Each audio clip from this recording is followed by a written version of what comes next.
for attending this series of Wisdom Fair. For your information, to those who have not been here, we have this almost every month, covering all kinds of topics of interest. And we have it all over the campus, and happens to be today we have chosen ICOM as the venue. Okay, I have two speakers, Dr. Ragu, will be talking on a subject related to sustainability, and then followed by another, by our second speaker, IZMER, on another topic. Okay. So we give it about 45 minutes.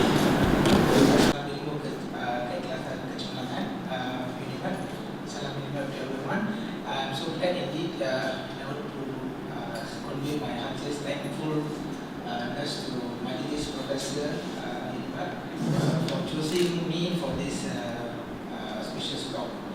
Okay, it's going to be kind of a sharing session because I don't believe it's going to be like heavy stuff. It's going to be very easy, but then I want to clear up certain things which is wrongly understood in the area of polymer. Because many times when people say polymer, they always have a bad impression. They say polymer is bad for the environment, polymer is causing a lot of problems, so we should end plastic totally. So what is my task today would be I'll be clearing up all the myths and the facts. So you will be able to understand what is it really all about. Okay, prior to that, as we see, is it okay to talk in English? Yes. Okay. Prior to that, I will see the topic is very general, business motivation for polymer recycling. In fact, actually I wanted to share certain things on motivation prior to the talk of polymer. Because today what we notice, not only here, not only UNIMAT, 7.2 billion audience of the whole world, we talk about motivation, but we don't know what it's all about. Kita tak tahu. Kita tahu apa itu motivation. And always, when people say motivated, they will always highlight to the next point is leaders. Because I hardly have seen any leaders who are not motivated. So all leaders are motivated. So all leaders are motivated. The question is, what really makes a difference between a leader and a non-leader? This is a question I want to pose first. Because this subject is talking about motivation on polymer recycling. So I want to get into the matter first. From my point of view, from our, actually I'm doing some kind of a talk with others in the community regarding motivation. So that's why I want to just share a little values on it. So I notice those people are motivated. Those people are motivated primarily, they know their purpose in life. You see, many people couldn't differentiate between a job and a work. Okay, a work is what you do to get the money, to live. That's work. But the job, sorry, the job is a job that you do to get the money. But the work that you do is actually an assignment that you bring when you come to this earth. Means to say, in this earth we have almost 7.2 billion, and not one of us having the same fingerprint. Just imagine, not one are the same. Means to say, when you are sent down, you have been sent with a special task to accomplish on this earth. And that is why we notice people don't have motivation. Because why? They end up finding money, but they still find there's something lacking. What is it lacking? They say, I got money, I got job, I got everything. And end up, we notice there's a two big group of people. The first group of people, they call it as sheep. You know, sheepman. They term it as a sheepman because they just follow. You study, I study. Okay, you go to work, I go to work. You become doctor, I become doctor. So you ask them, what are you doing all about? They won't know what are you doing. That's category one. It's just because they are following someone and someone is spacing out their life. Okay, that's category one. Category two, you look at them. People are creators. Creators means they want to make history, and they are not ordinary people because they want, even though it's a small thing, they stand for it. Like Nelson Mandela, he stand for it. He could have said, who cares about apartheid? I don't bother. But deep inside his heart, he said, no, I got to stand up and say something to the audience. And you know what? His passion of standing up put him in prison for 45 years, all the way through. So today, I just want to paste this question to all the audience, even those who are viewers in YouTube or Facebook, whatever they're putting in. I want all of you to find out what is the assignment you come for. Because in Malay term, they call it Khalifah, right? Khalifah means you are supposed to lead. And what are you supposed to lead? Prior to leading a group of people, we got to lead in the area of influence. Today, you can't lead people if you don't lead in the area of influence. For example, music. Okay, for example, let's say if people say, give me an example, Lee Chong Wei. Can you deny Lee Chong Wei? The first thing that comes up in your mind, what is it? People, no, right? It's actually badminton. So means to say, Lee Chong Wei have managed to lead and managed to put his name on. But today, I'm sorry, I'm just sharing my heart. That we are supposed to be inventors and creators. We're not supposed to be followers. Okay, the major difference between a follower and a leader. What's the major difference? Anyone try? What really makes a leader and a follower is a follower? Anyone can try? Give it a try. I'm going to engage the crowd. Else you will be sleeping. What do you think that really makes a leader as a leader and a follower as a follower? Anyone try? Okay, never mind. Everybody is humble. Okay, so the point is this. The leaders, they know how to manage two things in a proper order. Number one is the time, and number two is the changes. Because whether you like it or not, the time is going to pass by. Okay, we are going to grave, we are counting this. Whether you like it or not, the changes are going to happen. Today our economy is flat. Another 20 years will become, become like that. So the changes will come. So the difference between the leader and a follower, the leader will prepare for it, whereas the follower will get. He waits for the change to kick him off. So today, what I want to post to all the audience first, trying to understand polymer business, we need to set ourselves in the creator zone. Means to say, we're going to foresee ourselves another 5 years time along the way, 10 years time along the way, 15 years, where will be. And then we must start using the tool which they call that as a tool of planning. So if we don't have plan, somebody said, if you fail to plan, you're planning to fail. Okay. So that is why as an academician or whatever job you're doing, you're a businessman, you must have a planning, you must have a vision. Where are you going to? If we do not have a vision, it's very easy for people to sway you from the other side to this side. For example, let's say someone, your aim is to get your body weight down, for example, from 70 kg to 60 kg. Someone offers you a cheesecake, what do? You definitely say no. Because why? That is against the vision of getting down. So what I am actually about to tell is this. If you look at the leaders group, they are very focused and they are objective oriented. When I talk to some of the students and even some of the people who come for counseling, they always say these two things. There are one category of people where they go to bed and they feel like this: how nice if I wouldn't wake up the next morning. Category one. It means they want to die. So in the bed, so they don't have to worry about the next day. The second group is like a group that goes to bed and thinks, oh, when the sun is going to come, I got so much agendas to do, I got so much activity to do. That is group two. The difference between the first and the second, the first one do not know where is he going. The second one exactly know where is he going to.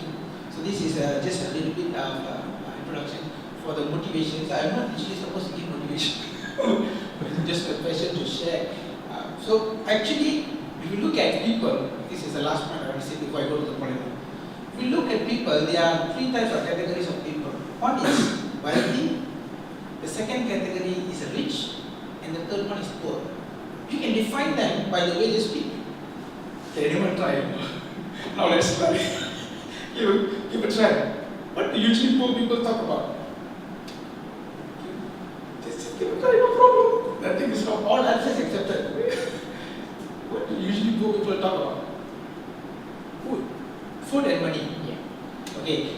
This is the major concern to them is food and money because they don't have enough money.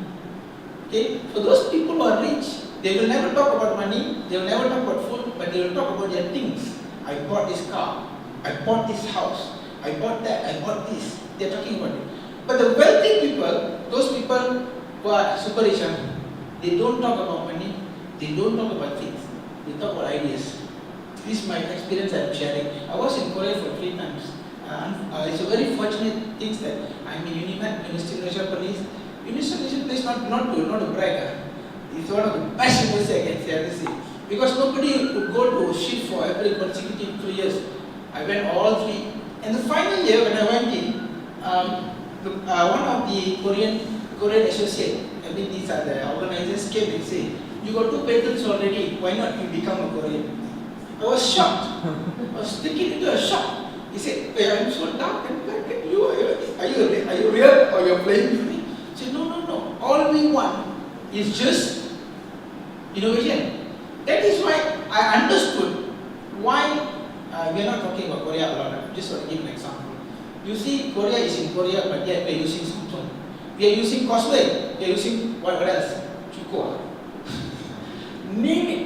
All the brands we are using. So we are just using it. But what's the point I want to raise is this. We in the academic field, we are supposed to be inventors.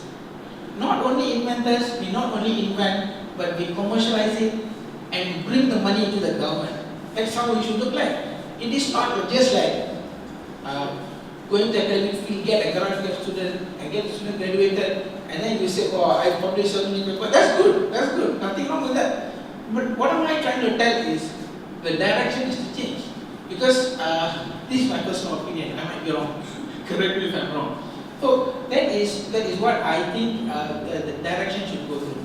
Because the wealthy people only talks about ideas because they want new things. I just want to quote something before I start the polymer subject. If you look at should I or should I not, I don't know.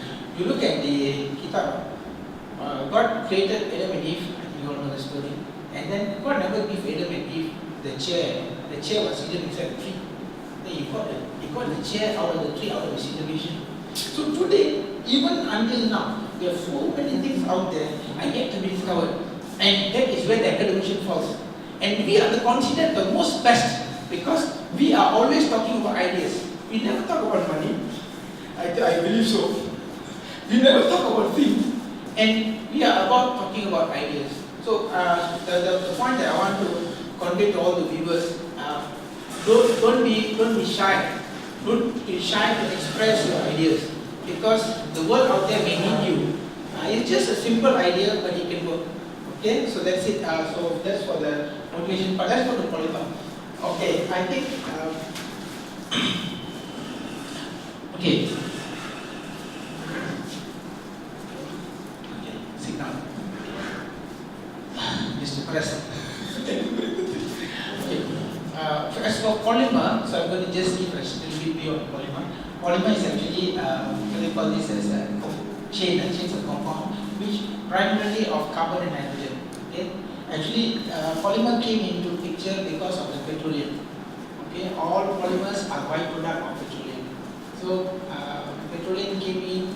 That's where we start using. Before that, we use all the aluminium, tin foil, all this kind of metal stuff, ceramic stuff. But once the polymer petroleum comes in, so the carbon and hydrogen compound is mixed together to get different types of polymer. So let's say there's A is carbon, and B is hydrogen. So it mixed up. This is just a animation.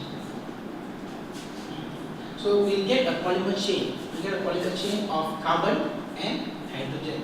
So the arrangement of the chain will make the polymer different. So if it arranged in a different way, it's called a different polymer. If it's arranged in another way, it's called another different polymer. Okay, let's see some examples. Okay, if you look at press.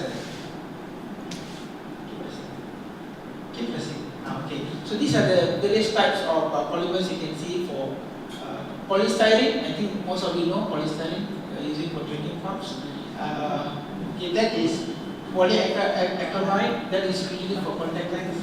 Also polycarbonate for baby bottles, baby drinking feeding bottle. Polyurethane for shoes, the sole of the shoe. Polyethylene usually we use for strong, what do you call this? For example, yogurt, something gas-free, they use that. Okay, so these are some examples. PVC for your piping, house piping. Actually, we have a lot of polymers. A lot of polymers is on the arrangement. Okay, next.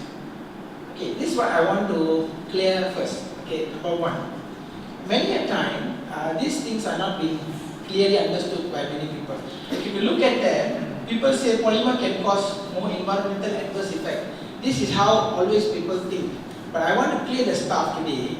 Polymer is actually releasing no carbon dioxide will degrade, almost none, compared to a paper bag. So if you see in many places they say, oh, don't use plastic bag. You agree with me? Don't use plastic bag, you use paper bag because what? Paper bag is biodegradable. It's true biodegradable, but do you know the paper bag is emitting carbon dioxide?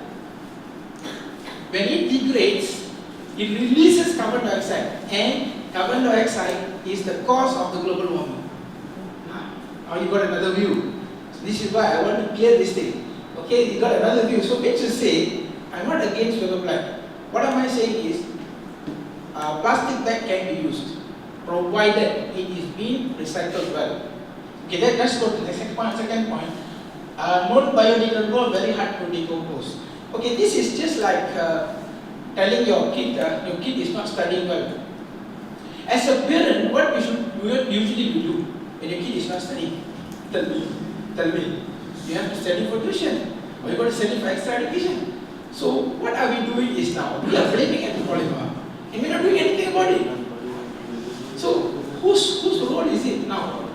It is our role. It is our role to make sure that whatever polymer we generate, we have to recycle it back.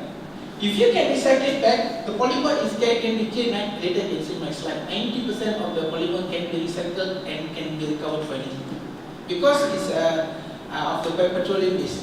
So the problem with us is not we don't have the technology or we don't have the awareness. I think we have more awareness, we have more technology, but we have no people to kick off such programs. This is what I noticed, whereby UNIMED or any university or any organization should take it. Okay, we create a platform for you to recycle. You do it with us. The problem with us is actually, how to say, I'm sorry to say, the older generation, I should say like my generation, the older generation, I call myself old, older generation, we never learn about recycling when you are young. I don't know whether it is true for you or not, it's for me, I'm talking about my experience. So when we come to a certain extent, then now we say, okay, we're going to recycle. If any one of you have a plastic bottle, and we don't even know what's the code behind. Are you aware of it? Every plastic containers have a code at the back. Do you know that? Number 1, number 2, number 3, number 4, number 5, number 6, number 7. All these codes are labeling to different polymers, and you can keep all together and you can recycle. And we don't know. Yet we are not sure. Anyone have a plastic bottle? No. Plastic bottle usually will be number 4 or number 3. Check it out for me. This is it. Polyethylene term 3 at the back. Bottom, right at the bottom. Ke bawah sekali. Oh, okay. Check it out for me. Macam tak ada. Tak ada apa. Mesti ada punya. Not following the proper standard. Dia ada 4 atau 3. So 4 stands for polyethylene term 3, RPT. So this labeling is being given for recycling purpose, and yet none of us know it. And even if you know it, I was a little bit upset. At my home, sorry, I'm just sharing my upset was, at my home, we segregate it nicely for the garbage collector to come. You know what the garbage collector did? Give a guess. He take it, he put it together, and he threw it into the dumping. It breaks my heart. I say, oh my God, what am I doing? What is this trying to do? I spent my time to segregate, and he's putting it back. Then I asked him, what are you trying to do? He said, no, my company says so. Oh, I wish you could see my management. See, this is our problem. Our problem is we have the knowledge, but there is no implementation. And that's why I think the government is trying very hard to make the change. But I don't think the government can make the change if we are not changing. I think it's up to the individuals to change. So I hope the upcoming generation, maybe the younger ones, will pick up on this idea. Okay, this number 2. That means what I'm trying to tell is, we have to kita balik, okay, guna balik, or take back the energy, heat it up, put it in the insulator, get energy back. I don't want. We have to do it. Okay, the last point, I agree with you. You see, most people say plastic containers are good for eating what do you call it? Plates, paper cups. How many of you agree with that? You agree? Easy, right? Polystyrene easy, right? Okay.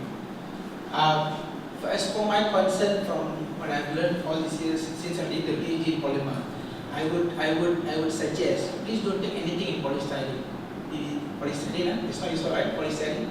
Polystyrene ada macam tu tak? Tak tahu. Bukan tu polycarbonate. Polystyrene will leach out when you put it under the sun. Polystyrene will leach out when you put it into a microwave. Okay? So that is why you notice there are so many cancers nowadays. Cancer ni lah, cancer tu lah. Semua cancer kan? Kenapa? Sebabnya kita tengah makan polymer. Sebab dia akan keluar daripada composition, dia akan keluar makanan. So that's why polystyrene, I will strongly say it's a no business for food packaging material. You want to use other polymers can, PP, PE, HDPE, all no problem. They will not leach out because the structure is strong. The structure is strong. Tapi kalau polystyrene memang tak boleh, tak sesuai. But what I notice is polystyrene is the one everybody is using, and this fact I think I need to make it. I have to make it very clear from today. Try not to take anything in polystyrene. If they give you, say sorry, I don't want it. I don't want it. If they give you PP, HDPE, all that no issues because dia punya structure kuat. Structure kuat dia takkan keluar. Panas macam mana takkan keluar sebab heating, melting temperature for this what do you call it, high density polyethylene is around 180 degrees Celsius. If you put under the sun, I don't think hardly you can reach up to 90. Tak mungkin pun, 70, 60 the most. There's no way that this polymer is going to leach out. Okay, beside this styrofoam, there's another 2 more causes of cancer rising from the study that they did. I just have some time to read. Number 2 is your drinking water. Chlorinated drinking water. When you drink a water with chlorine, it will form a trihydromethane when you do a boiling. So usually when you go to anyone, he say, oh, this water is not clean. Then what would the suggestion they will give you? Boil the water. There you go. So you are making it worse. The chlorine is already there. You are boiling it and you will form CCl4. CCl4 is a chloroform. Chloroform used to preserve human being when you are dead. You are drinking something when you are supposed to be dead, not something in your life. Getting my point. Oh God! And that is why so many races of cases they call it arteriosclerosis, or in your heart there is a lot of blood vessels. You find a lot of deposition of fat. Deposition of fat is being activated because of such compound. Number 2. So these are the, and the third one, I'm just talking about a little bit of cancer. I don't mind. I'm not sure how we should take the time. Okay, number 3 is your preservative and all form of pesticide. So that's why I would rather suggest go green, organic food. Why not? Plant your own. I will show you later how we have done in one of the projects. Plant your own. You have the plastic at home, plastic bottle. You cut it fully, put up with some soil, plant it, and get your own veggie. Right? I already do it. If anyone wants to come to Paris, you're welcome. So what am I saying? We have a lot of opportunities. That we can explore, and yet we are not doing it. Okay, let's go to the last one. Okay, I think I already spoken about that. See, HDPE is only emitting around 1.57 kg of CO2, whereas paper bags is causing 4 times greater than HDPE. Because why? It degrades, HDPE now degrades. Okay, this one I think we need to go into the next one. Okay, this is a chart where usually people talk about environmental impact. These are the categories people will talk about. Whether it's ISO 14001, whether it's US EPA, whatever, we'll talk about this. Consumption of non-renewable primary energy, consumption of water, climate change, acid rain, good quality of ozone level formation, eutrophication, solid waste production and litter. Look at the comparison. Look at the comparison. If let's say HDP has been given a rating of 1, plastic paper, paper bag, in terms of, let's go to the easy one. Okay, number 3, gas emission. Climatical change or carbon dioxide emission. It is 3.3 times greater. There you go. Okay. So that's why I just want to clarify these things. Okay, this is just some statistics. So how do polymer actually helps? But you must know how to put it in place and where. Okay, that's it. Okay, next one. I want to talk about. So my objective of this short talk is we need to do this. We need to turn it into new usable objects. Okay, we have to do that. Plastic is very easy to handle because it's very lightweight, and the processing is not hard, very difficult. We have many processes, but I think if you need more info, we can talk about it later or other session. Okay, it's very easy, and believe me, it can generate money up to 7 times. Okay, for example, this one we are doing now. Polyethylene terephthalate, the bottle that we're drinking, this thing can handle. Just show the whole day. Thank you. Okay, so this bottle, when you crush it and you get a kg of this. Okay, this one, this cap is not RPT. This is HDP. Okay, this lining is not RPT. It's also HDP. Okay, so what they usually do, this label is not also RPT. They remove this, and only get the bottle. We crush it into small pellets, and 1 kg of this, if you go to the man who buys it, he buys it for 30 cents. When we take this and we grind it, put in a bag, label it nicely, we are selling it to Belgium for 75 ringgit. What do you say? Now you want to do business? That is why I said, polymer you can make big business. And you know who are those people doing it? The normal kedai botol itu. Kita tak buat, academician tak buat. Sorry I don't mean to say anything, but that's a fact of it. Maybe we are not aware. Maybe you are not aware. I'm talking about in one bag, if you can make 75 ringgit, let me just say that this is about, let's say 20 kg or 30 kg. We're almost making more than 7 times actually, it's more than 10 times. So means to say, we have the resources, we have the technology, and we're not using it. Sad. Okay, that's it. Okay, let's see one of the projects. Actually, I was not directly involved in the project, but this project actually we're planning at the back. Yes, we are at the back of the scenario, but we're not in front because I don't like it in front. Okay, let's play on the example project. Okay, open it. In Malaysia, there are over 2 million senior citizens, and nearly 30% of them have been abandoned with zero financial support from their children. If they're lucky, they end up in welfare homes, where 1 in 3 of them suffer from boredom, loneliness, dementia, even depression. But they don't have to live this way. That's why Blackmores is choosing to help them by giving them a purpose. Using our recycled vitamin bottles, we help these seniors germinate vegetable seeds so they can grow their own edible gardens.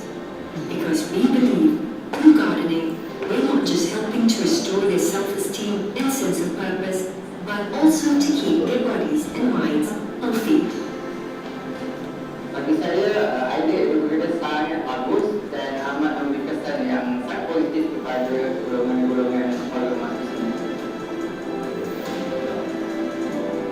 Namun itu boleh menjalankan aktiviti fizikal dan juga aktiviti bersosial. Kalau program-program ini diteruskan, dan saya percaya ia akan dapat meningkatkan mandirian mereka untuk terus berdikari. Di sini juga kita dapat mengurangkan kos untuk institusi dalam menjalankan kegiatan kesihatan. So on this World Kindness Day, let's spread some kindness to the old, to the needy, to Mother Earth, to one another. Let's choose to be kind.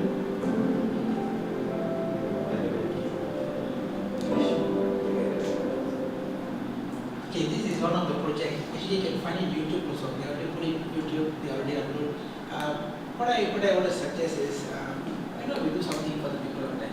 Rather than we just talking about academic, all the world academic. Dia botol. Dalam botol tu Pulau 5, plastik botol. Plastik botol. Plastik botol. Dia letak plastik botol. Ada yang gelas, ada yang plastik. So they use a plastic bottle. So this is example, one of the example we do. This is in the in the industry. I mean in the real world. If you look at our government. Oh, next slide. Okay, next. Okay, our government. If you look at this is the plan they have already come out. No single use of plastic. 2018 to 2030. So this is actually endorsed by our minister, and also they're giving a matching grant up to 5 million per project. Okay, maksud saya, it's good to get the money, but you have to do something about it. End of the day, you have to do something. So these are the areas that they want us to work on. For example, this is actually this is the last one. They're using empty fruit bunch packaging, biomass packaging using empty fruit bunch. Okay, because palm oil, Malaysia is number 3 producer of number 3 palm oil agricultural sector. Palm oil is the biggest sector in Malaysia.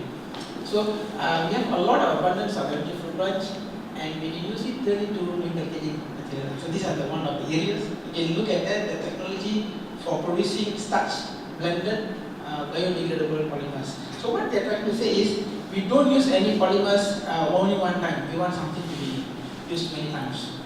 Okay, so these are the type of projects, the challenges they put. We can also apply. I think the government is already in the helping hand for the academician to move to this direction. I think the public there is outside there also waiting for us. So it's only us now to move. That's it. Thank you. Any question?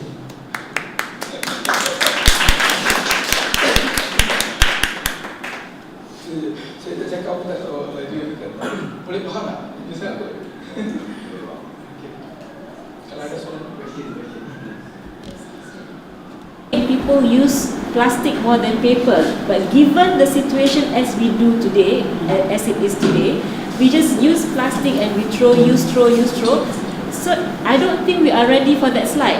Kalau you boleh tunjukkan that slide tadi tu, we're not ready for it, because definitely then there will be more plastic pollution. So I would like for you to clarify that, because saya takut nanti people who listen to this immediately they change their mind, because it's so easy to use plastic, not easy to use paper sebenarnya. So can you please? But our implementation, since our implementation is not there, so we are still giving a wrong view to the public, saying that this is not right. Which I just want to clarify the fact. This is only the fact I'm clarifying. The implementation, it depends. Some countries like Japan, they have already reached to that level, whereby they know, and you can tell the real truth of that. Okay, this is the truth. So you can do it because the things are in place. But as for us, maybe we are moving towards it, and like what I can say is true. It's worrying, because why? But you look at the other side of it. You are just trying to remove the plastic, right? Okay. So the plastic is going to be in the environment, non-degradable. That's it. It's not going to cause you much problem. But look at what is happening to the paper bag. When you use the paper bag, carbon dioxide emission is increasing by 4 times. Example. What will happen to our Earth? Just give me an answer. That means you are making the global warming 4 times faster. Okay, I explained to you what is global warming. Maybe you can understand it better. So this Earth is actually covered with the covering of all the oxygens, and we have certain amount of carbon dioxide on it.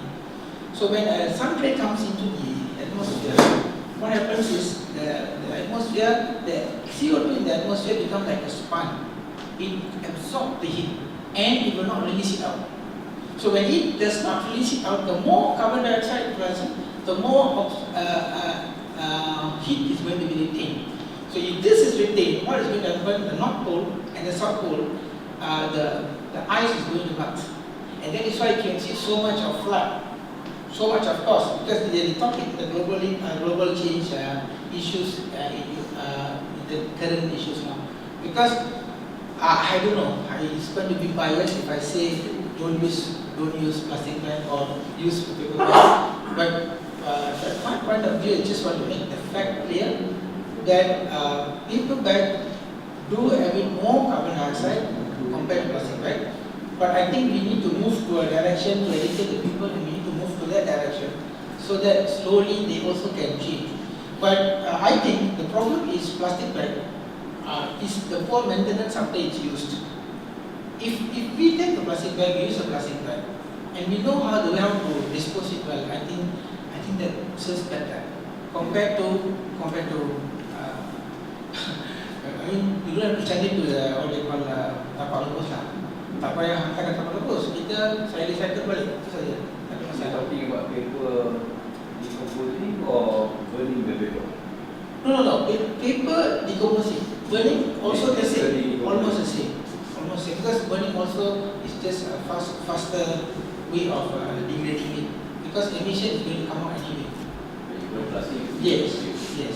But plastic in this case, we have incinerators where we can recover the energy. But I'm not saying plastic is good. I'm just saying these are the ways that we have to look at it. My question is, if we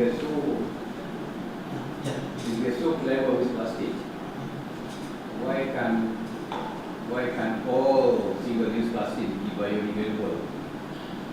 Economically. Okay, the term biodegradable is very confusing. Okay, what exactly biodegradable plastic means? Biodegradable plastic means they have added some kind of natural degradable material like starch or something like that, just to make the strength big so that it can degrade really. That's all. Actually, look at it. If you put the biodegradable plastic, it's just going to degrade faster. That's all. But the effect is still the same. It means it's going to break up faster. That's all. Masih ada tekanan juga. So it's actually it's not solving the problem. It's just making it decomposite. That means it's going to break up into small pieces earlier. That's all. It's not really solving the problem. In fact, that's more dangerous, isn't it? When you Yeah, get small agree. pieces, then animals can eat it. Exactly. That's it. I agree with you. That's why sometimes the view. I mean, that's why I want to make it clear this stuff. What is a fact and what is a myth? Because we have the myth in our brain. So what is the solution to that? Which one? No single-use plastic by 2030. So actually what they're trying to do is they're trying to give funds to the universities and all these people so that they can come up with plastics that they can use for many times. Or they are totally they want to replace the plastic with maybe a fiber. For example, if you see in India, what they do, they take this banana trunk, and then they crush it. They get the fiber. They put a certain kind of polymers and they press it into cups or some cups. And these cups is fully degradable. So you see, actually, plastic can be used as a material, but this one is totally degradable. I mean to say it's actually natural. It will degrade by itself. So that is what exactly the number 3 point that they try to work on. See the production of biomass-based food packaging using empty plastic. That's why they don't want any more pure plastic there. So are we doing anything on this? We as India. Let You imagine? me rephrase from Ali's question. Given what you know, Dr. Ragu, given what Dr. Ragu knows, PhD was in polymer. right? Yep. And then given how lucrative the business can be, so the 30 cents versus 75 ringgit, right? And given this matching grant, that up to 5 million, what are you doing about it? That is why I want to address it now. And we have an I have to address it now because I can't do it alone. We've been offering polymer program for 15 years now, 10 years now. You see, kadang semua short sendiri. Kita pergi cakap, dia pun tak dekat. Dia kata apa balik kan? I mean, you don't know Can you start on a group? I think no problem. Start the group, huh? We can start. Do this. Actually, when I came here,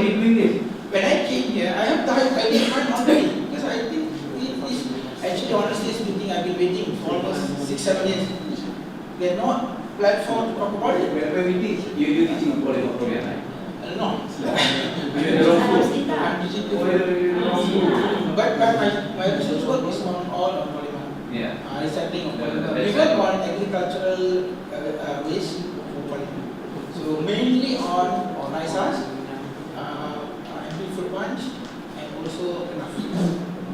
These are the three lignocellulose we're using it for the polymer recycling. So idea is something like that, similar to the way it is. So saya rasa memang sudah cukup masa lah. Since you mentioned, your focus now is more on natural sources of polymer. You mentioned earlier that the whole plastic industry is based on petroleum. Is that the solution? I mean, but still, even though you produce polymer or phenol or whatever, the plastic that you produce still is the same problem. No, actually, the idea is this. If you use a pure polymer, so you got to use all from the polymer, that means from the petroleum. When we take the fiber and replace it as a filler into the material, so we are actually removing away the plastic portion. So we are reducing the content of plastic out of the material produced. So plastic is very little, just for the purpose of holding together. That's all. So maksudnya bekas natural banana fiber. Tapi kita guna polymer cuma untuk tekan dia saja supaya dia pegang. Jadi nak degrade dia akan degrade juga. So dia takkan ada masalah. So I don't know whether I explain it well. I have to show the example. Jadi macam bekas ni, contoh bekas ni is fully made by the banana fibers. But the holding material will be the polymer. That's all. So the tendency of this degrading is very high because it's natural method. So they're just holding it for a time. In fact, we have products like they call it just in time. Means to say just in time packaging material. They use touch. This I can have, if I come to my office, I can show or bring it over. I didn't bring, sorry. It will remain for certain time of period only. Means to say 6 months it will degrade automatically. So this is good. This is good for we want to package things for easy use. So it means we have a lifetime of 33 months. We use the packaging if we want lifetime. So upon usage, it is going to be degraded. That's it. You don't have to worry. So this is already market. Not commercially viable. I do not know why they are not still moving in Malaysia yet into that direction. Mungkin tak nampak lagi lah. Peluang tu orang tak nampak lagi. Orang tak nampak lagi. So you really do a lot of stories kan for many years now about plastic. Never ending story. Betul. It gets worse. Betul. You're not getting anywhere. The new knowledge that we hear, it gets worse juga kan, like you say. So all the exhibitions that we've been adding, all the ideas that we've been getting. Bukan. Plastic scientists have to solve the problem. Masalahnya Itu create more problem. kita ada knowledge ada. Cuma dia apa orang kata welcome to implementation tak ada. Apa tadi? Implementation. We are not doing it in a proper way. So it's just like one small group doing. I think it's not going to work. It's not going to work. So that's why I think awareness must come with action. So for example, like this talk, it only gives awareness. But if I don't let it go like that, it's not going to work. So something has to be done to the audience. The audience where they can chip in a little bit. Okay, my plastic, I send it to you. Example. Okay, also can. So maksud saya kita tak implement lah. Kita cuma ambil information saja. Macam dengan polystyrene tadi. Polystyrene patut ban terus. It is up. Why? Because polystyrene dia akan leach out. Tapi politically, why has it not been banned? I have no idea why it's still there. Maybe these politicians have to think about it probably. So they have to come out with a rule. Okay, larangan penggunaan polystyrene untuk tujuan makanan. I will totally agree with that. Because that's the way it should supposed to be. Because they are spending more money on health compared to the plastic. And selain itulah yang ubat. Saya rasa betul lah. That's the way it should be. So last question. Yeah. So are you willing to help? Yeah, actually, green campus? I okay, I'm already working on it. But just what I want to highlight here is, I don't want to highlight prior because before you do something, cakap kosong kan. Actually, I have a place for collecting, packaging, sending stuff. But before we can share the success story, we have to make it a success first. So kadang kita cakap saya tak buat, saya tak mau. My question is, what is there anything special that you and the rest are doing in environmental school, which can actually help the problem? Not other than what? Actually, we have already started. Other things that's different from others. Actually, we already started. Cuma kami highlight dulu, so kami nak tengok dia punya effect macam mana, generation income macam mana, okay tak okay. Kalau dah okay, baru kita akan publish lah. Macam we may talk about it like this because we have already doing on that. How long will it take? It's already, I think it's already there more than 6 months. But we just don't want to, macam nak nawar-nawarkan projek sudah ada, cuma so macam kita kutip sekarang, kita kutip, kita compile, kita press, kemudian kita recycle pada macam mana. But nobody knows about it. I know. You're asking me why you never done. So that's why I'm trying to answer the question. I mean anything yang technologically actually technologically we don't have to spend much money on technology because we can actually grind it and send it. That is already good enough for the recycling purpose. If you want technologically do, we can pelletize it and we can sell it for even higher price. Which I think for the time being, we just start with something first. Mula dulu dengan sedikit, lepas tu dah ada pelanggan, baru mungkin beli mesin untuk pelletizing, and then they could twin screw machine. My question is, how can the School of Environmental Engineering really stand up, different from the rest, different from Sekolah Rendah, people they also do the same thing. I mean, how can it be different? Sebenarnya saya rasa bro, it comes to money generation.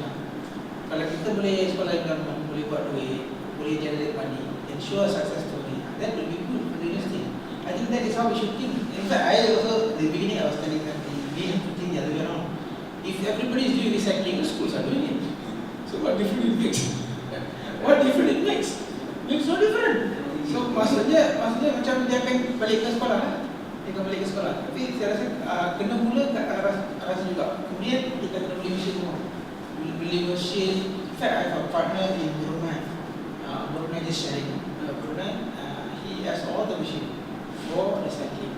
So we actually sharing with the machine, with the partner to do the grinding and machining. Actually, I noticed recycling centers, Mesiguro and all this, they are already doing it. Which supposed to be done by the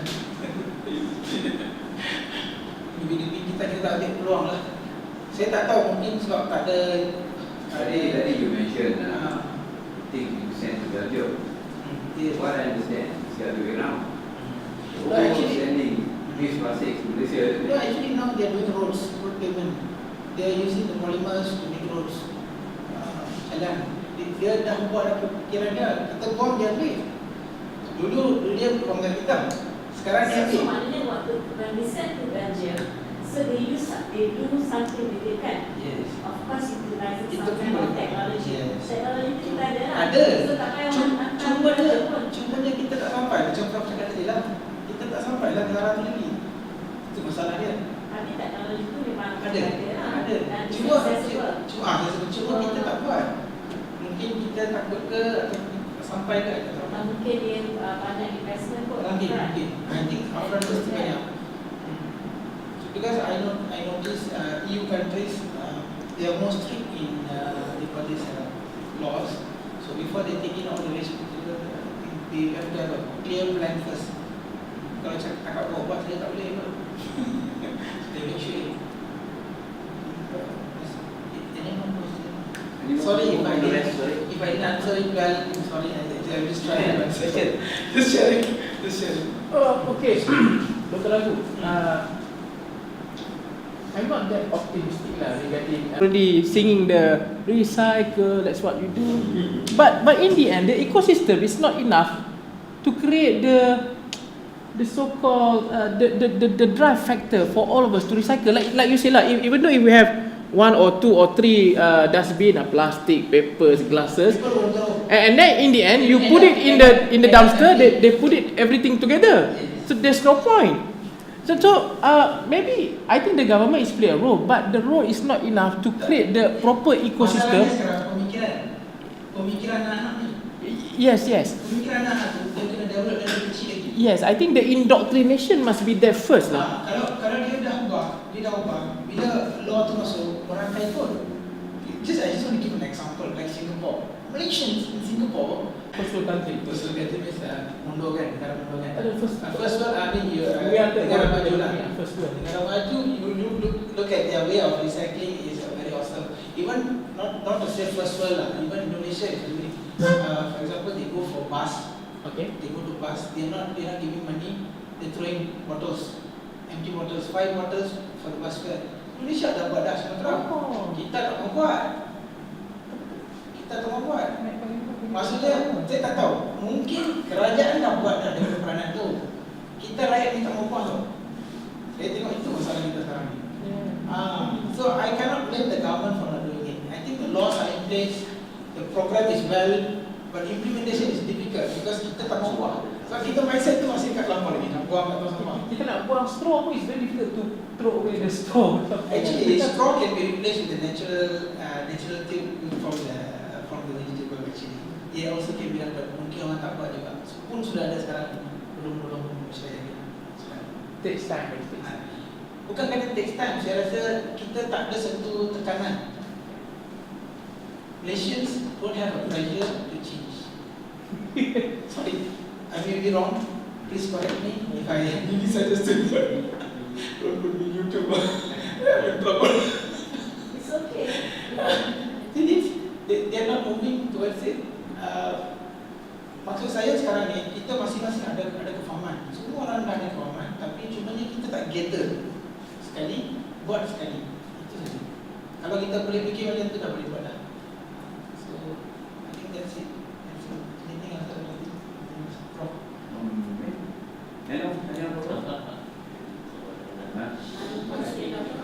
Because maybe they're not using the green technology that we have, maybe the cost, because of the high cost to produce all the recycle paper or recycle straw or something like this. Because usually the always like It's cheap. They are very cheap for them. Talking about money. They're talking about the Because we are poor by business.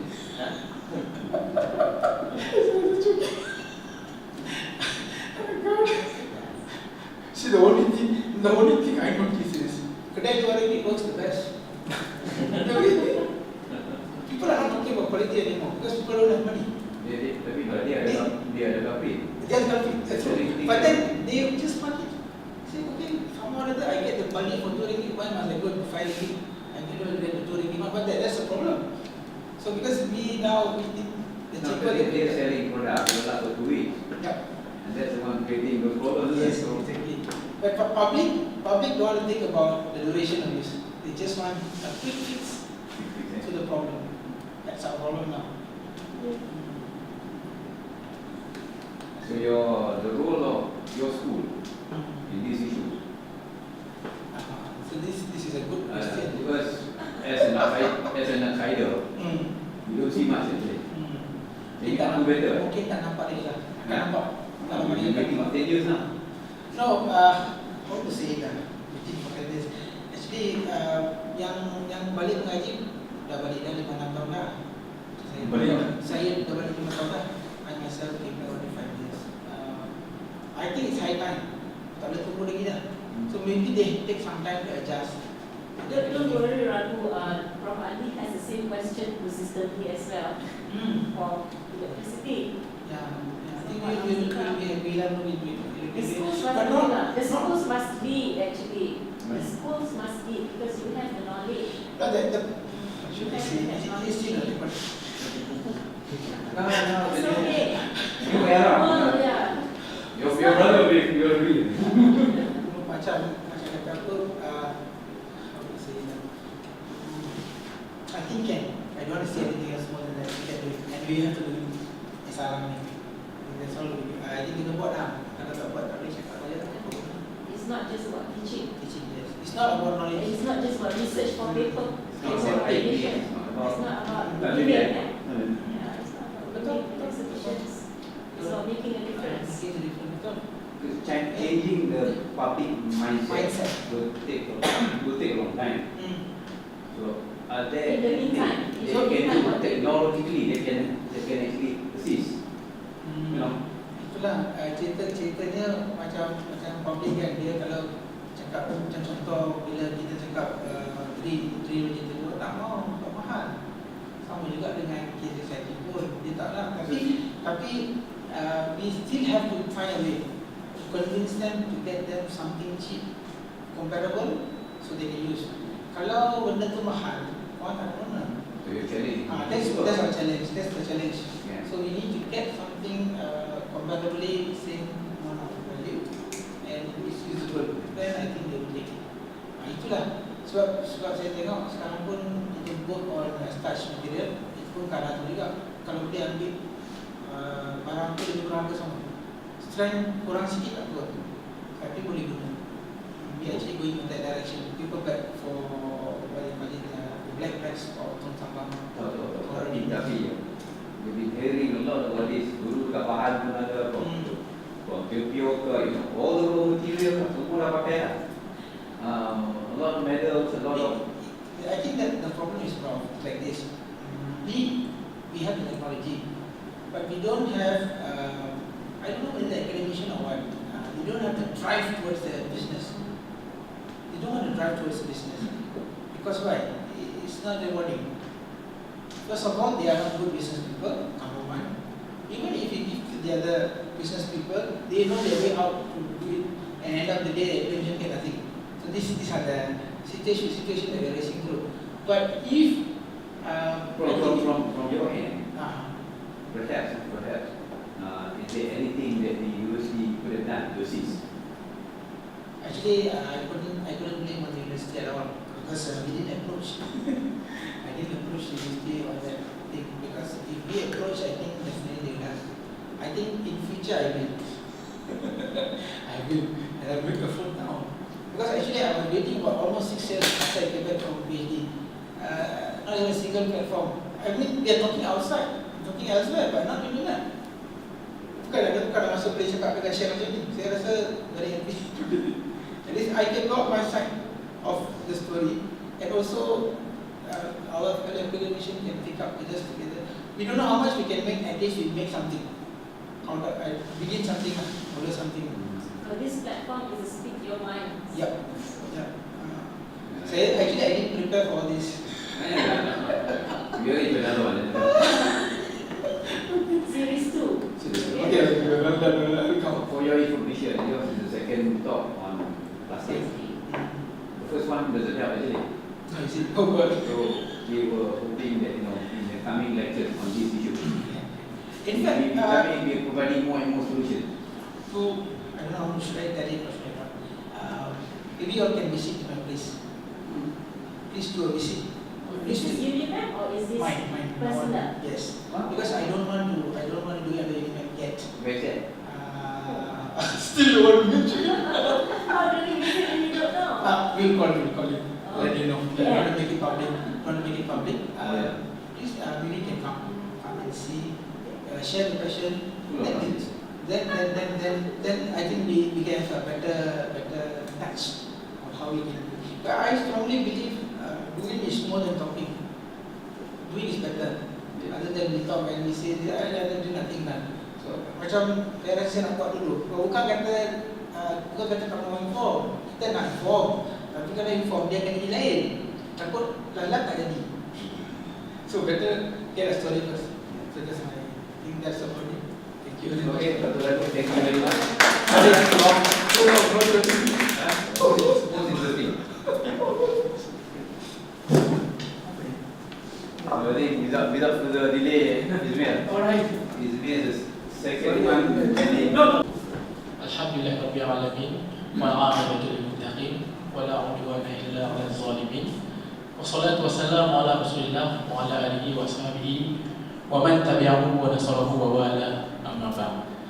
Terima kasih saya ucapkan kepada Datuk Ali, Dr. Zuraidah, Majlis Profesor Universiti, kerana sekali lagi memberi kesempatan kedua untuk program Mr. Fair Speak Your Mind. Saya memilih topik yang agak, saya rasa setakat saya tak jumpa lah perkara ini dibincangkan dalam akhbar-akhbar utama. It's not a new topic, this has been discussed for years. The topic is One Belt, One Road Initiative. Is it a geopolitical uplift for the third world, or is it another mechanism for China hegemony? Remember previous year we are talking about kereta api laju. Of course, it's been a very sensational approach in the election about how Malaysia tergadai kepada China, those kind of thing, using the high speed train. Okay, actually that is just a small story in the bigger story, which is what we're going to discuss for today lah. Hopefully I try to make it interesting. So how many minutes time do I have? 20 to 30 minutes good. And I will also use champurization lah in order for people easy to understand. Sometimes maybe in English, sometimes maybe in bahasa Melayu. Okay, there's a few things we need to see first. Okay, these are the keywords. Okay. Normally, those who are familiar in political science, international relations, they will be familiar with this word. First of all, of course, the main topic. One Belt, One Road, or sometimes they call it OBOR, OBOR, or sometimes they call it the BRI, the Belt and Road Initiative.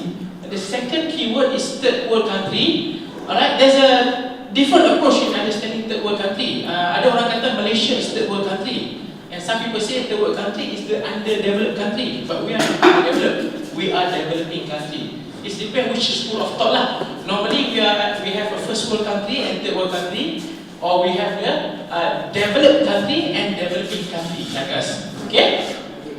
Geopolitics is the study regarding the geography, how it affect politics, especially international politics, population, those kind of things.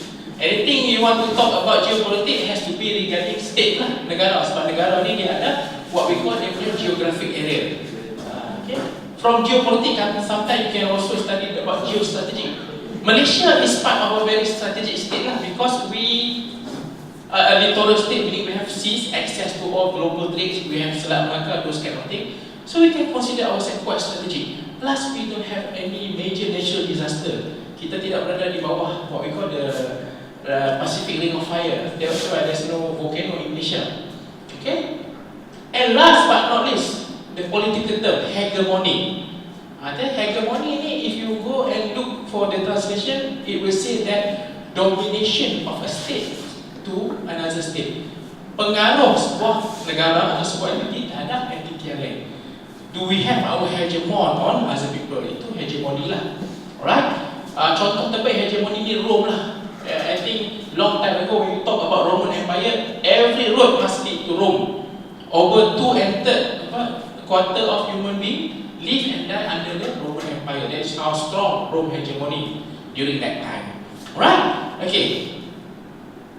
Now, what is OBOR? What is BRI? What's so special about the so-called Belt and Road Initiative?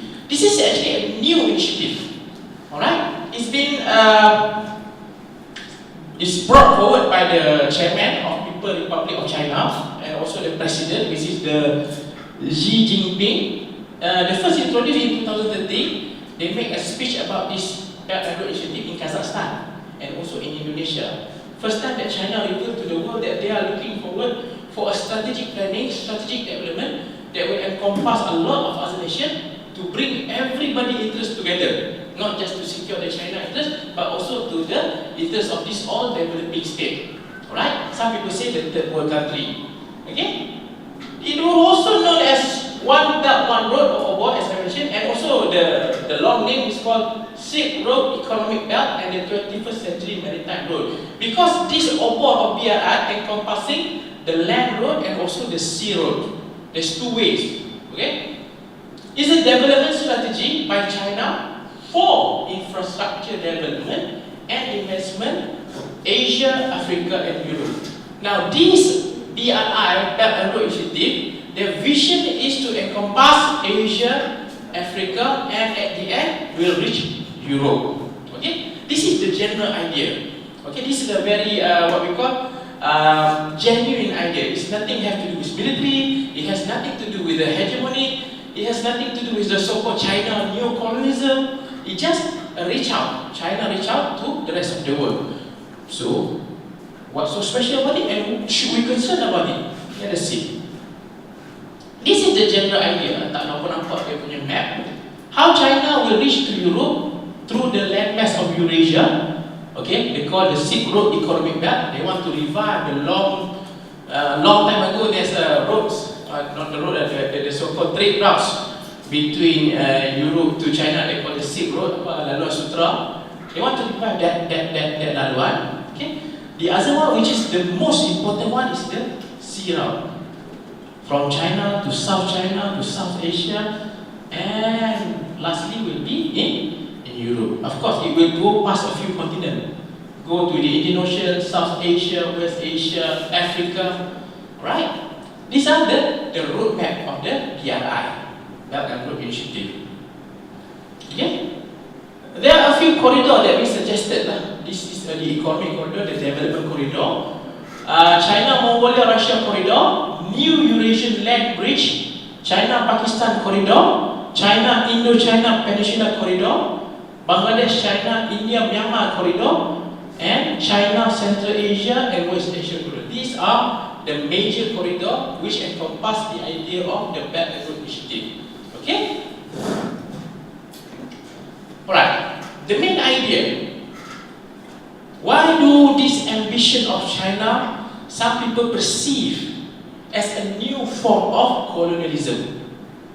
Alright? If you study about China, in terms of history, China used to be a local major power, but China never spread its influence toward other people, other states.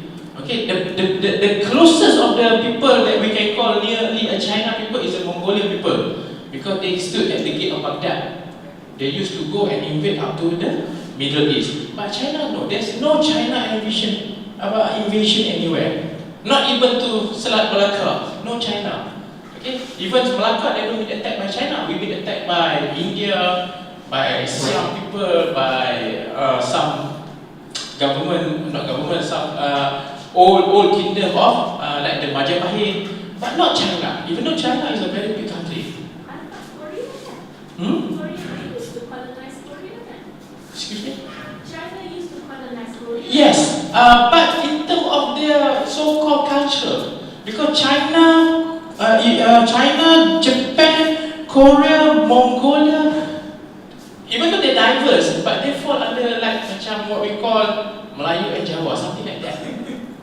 Okay, but culturally, that's why, because people project long time ago during 1989, the fall of the Berlin Wall. People project, oh, that should be the end of communism, the end of Soviet Union. After that, not long that must be the fall of China, because China also communist. But it didn't happen. Not just the power of the communism that binds China, but also their historical culture. Of course, they do have certain what we call clashes, like the Xinjiang, Uyghur. People say these are Chinese people, but they say no, we are not Han, we are Uyghur. We are Turkistan people. Okay, that is just a local popular. But in terms of a general power projection, no. Long time ago, if you study about history, you will meet one of the historical icon, Lakshmana Cheng-ho. That is the last time China sent a foreign expedition up to the Africa, 600 years ago. And then they don't go, they don't send, they don't even build the big ship. You know, China used to have the so-called the treasure ship, 200-meter long ship, nearly as big as the modern aircraft carrier. But now, then they gradually fall apart, and they just use the tongkang because of the isolation kind of policy. Alright? But now they keep on transforming, because now, you know, when you study about the world politics, we used to be under the unipolar system and then bipolar system. Bipolar meaning the US and the Soviet. Either we are with the Soviet or we are with the United States. And now they say multipolar system. So these are the system in international relations. There's a lot of system. Okay? Now we want to see whether the initiative, the so-called Belt and Road Initiative, is really the preamble for China to transform their policy from local superpower to even a regional superpower. They've already proven that they are a regional superpower. They are claiming the South China Sea already. Not just claiming, they keep on building their own island there. I will show some picture. And maybe to the end, they will try to become the so-called global superpower. Instead of you have Russia, instead of you have America, you will definitely have another superpower from Asia, which is China. Maybe that is their main motivation. Right? Why do they need to have that kind of motivation? Long time ago, if you study China, especially their military doctrine, China is a very, very defensive kind of country. Okay? They tend to only focus on what they can defend. Right? Which is their homeland lah. They want to defend their homeland. They are what we call a security maximizer. Okay, this can be seen, they do have a nuclear weapon, they do have what we call the nuclear missile, but they declare that this nuclear missile and nuclear weapon of China is not a first strike weapon. It's just a deterrent, meaning I will not use my nuclear on others unless I will be attacked by a nuclear from others. That is their policy. But it can gradually change it. Right? If you study about international politics, they used to have the term defensive realism or offensive realism. What is defensive realism? If we say a state or an international actor, negara ataupun aktor international that adopt the so-called defensive realism, meaning they tend to enhance their security. Everything concerned only on the security. But if they change to the so-called offensive realism, they are power maximizer. They tend to project their power. This is what we see happening in China for the previous few decades. Not just the previous decade, but a few decades. I think in 1970s, 1980s, China keep on projecting their influence, especially in Africa. Right? Okay? China and Africa, China power projection. There has a lot, an abundant Sino-African cooperation that actually changing the landscape of Africa. Okay? You can see China trade. This 7 months of 2018, China to Africa as a whole continent, nearly 116 billion. That is how much important Africa to the China economy. Some economic analysis say that we cannot view China as an emerging new nation. China is fully developed already. It's no longer third world country. It's no longer what we call developing country. They're fully developed. No point more. And China has to go outside. Like long time ago, if you want to buy something cheap, if you want to manufacture something cheap, you have to go to China. Cheap labor, cheap all cheap. No, it's no longer like that. China also bring out all their multinational company, regardless whether multinational company controlled by the state or controlled by individual enterprise. They are moving forward, and Africa is a fertile land that they try to grab. Okay, they have a huge amount of infrastructure. They have huge amount of what we call influence sphere in Africa. Okay, let us see. Some people claim that Africa is like a second China already. Because other countries, they tend to forget about Africa. Nothing there. Disease, poverty, even International Bank or IMF, they don't give loan to African country. Because it's very difficult to get loan. If you go to International Bank or you go to World Bank, let's say you want to borrow 10 billion. They say, okay, can. But you have to do this regime change, you have to do liberalism, those kind of things. But China, they came to Africa, they don't bring all this syarat, they just, what you want to do, this is our bank, especially Bank of China, they will give loan. Of course, by exchanging loan, they will get the friendship with this country, which is very important. I will tell you later why it is important for us to project our sphere of influence. Malaysia did this thing long time ago. I'm not sure whether Malaysia did it right now, but during end of 1990s and early 2000s, we still do this under the MTCP program, Malaysian Technical Cooperation Program. These are among a few lists what China did in Africa for the previous decades. Lagos-Calabar Coastal Highway financed by the Chinese, Mombasa-Nairobi Railway financed by the Chinese, Addis Ababa Djibouti Railway financed by the Chinese, Outer Road Algeria, this is the car highway, Congo Brazzaville Special Economic Zone, Sino-Africa Agriculture Cooperative. There's a lot of China farming in Africa, including paddy farming. Not just that, not just in Africa, but recently